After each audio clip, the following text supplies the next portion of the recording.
अक्षर English academy में आपका स्वागत है। Daily life English speaking sentence का ये अगला एपिसोड है। इसके पहले वाले एपिसोड आपको हमारे यूट्यूब चैनल अक्षर इंग्लिश एकेडमी पे पूरी प्लेलिस्ट आपको मिल जाएगी। ये वाला सेंटेंस का स्ट्रक्चर समझना आपके लिए बहुत ज़रूरी है। देखिए, हु एक क्वेश्चन वर्ड होता है तो किस तरीके से स्पीकिंग में यूज करते हैं। तो जब ये हु से क्वेश्चन बनाते हैं तो इसमें सब्जेक्ट नहीं होता है, क्योंकि सब्जेक्ट पूछा ही जाता है। तो यहाँ पर देखिए सेंटेंस क्या है, हु केम, कौन आया, पास्ट इंडेफिनिट का है। हु केम, कौन आया। हु टोल्ड यू, तुमको किसने बताया। तो इसमें सब्जेक्ट नहीं होता है, सेकेंड फॉर्म टेल की सेकेंड फॉर्म टोल्ड होती है। हु टोल्ड यू, तुमको किसने बताया। हु केम, कौन आया। हु टॉट यू, तुमको किसने पढ़ाया। हु वेंट देयर, वहां कौन गया।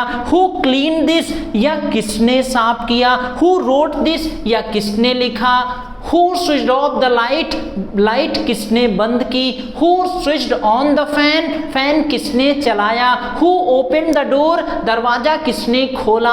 तो इस तरीके से इसमें सब्जेक्ट नहीं होता, ये पास्ट इंडेफिनिट है। अगर आप इसको दूसरे टेंस में बनाएं कि who came, कौन आया, अगर इसको आपको बोलना है कि कौन, यहाँ कौन आता है, who comes here, यहाँ कौन आया है, who has come here, यहाँ कौन आया, who came, यहाँ कौन आ रहा था, who was coming here। इस तरीके से आप टेंस को भी आप चेंज कर सकते हैं। यहाँ कौन आएगा, who will come here।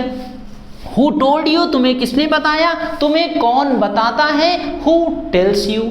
तुम्हें किसने बताया था, तो who had told you आप यूज कर सकते हैं। तुम्हें कौन बता रहा था, who was टेलिंग यू। इस तरीके से आप टेंस को चेंज कर सकते हैं। हु टॉट यू, तुमको किसने पढ़ाया। तुमको कौन पढ़ाता है, हु टीचेज यू। तुम्हें कौन पढ़ा रहा है, हु इज टीचिंग यू। तुम्हें किसने पढ़ाया है, हु हैज टॉट यू। तुम्हें किसने पढ़ाया, हु टॉट यू। तुम्हें कौन पढ़ा रहा था, हु वाज टीचिंग यू। तुम्हें किसने पढ़ाया था, हु हैड टॉट यू। तुम्हें कौन पढ़ाएगा, हु विल टीच यू। इस तरीके से आप सेंटेंस को बना सकते हैं। अगला सेंटेंस है लिसन केयरफुली, ध्यान से सुनो। लिसन केयरफुली, ध्यान से सुनो। यू डोंट लिसन केयरफुली, तुम ध्यान से नहीं सुनते हो। तुम्हें ध्यान से सुनना चाहिए, यू शुड लिसन केयरफुली। तो इस तरीके से आप बना सकते हैं। अगला सेंटेंस है don't be adamant. Adamant use करते हैं जिद्दी के लिए, अड़ियल के लिए, ढीठ,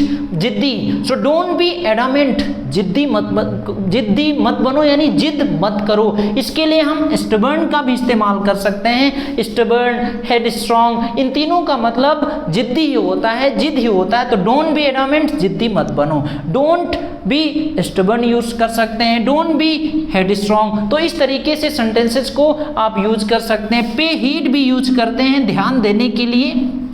पे heed, you don't pay heed, तुम ध्यान नहीं देते हो। यू शुड पे हीड, तुम्हें ध्यान देना चाहिए। तो इस तरीके से अलग अलग टेंसेस में आप सेंटेंसेस बना सकते हैं। हमें उम्मीद है कि ये आपको क्वेश्चन वर्ड किस तरीके से यूज किया जाता है, इससे रिलेटेड और भी कुछ सेंटेंस लिखिएगा अपनी कॉपी में, समझ में आपको आ जाएगा। बोल करके लगातार प्रैक्टिस करेंगे तो आप अपनी इंग्लिश को बेहतर बना सकते हैं।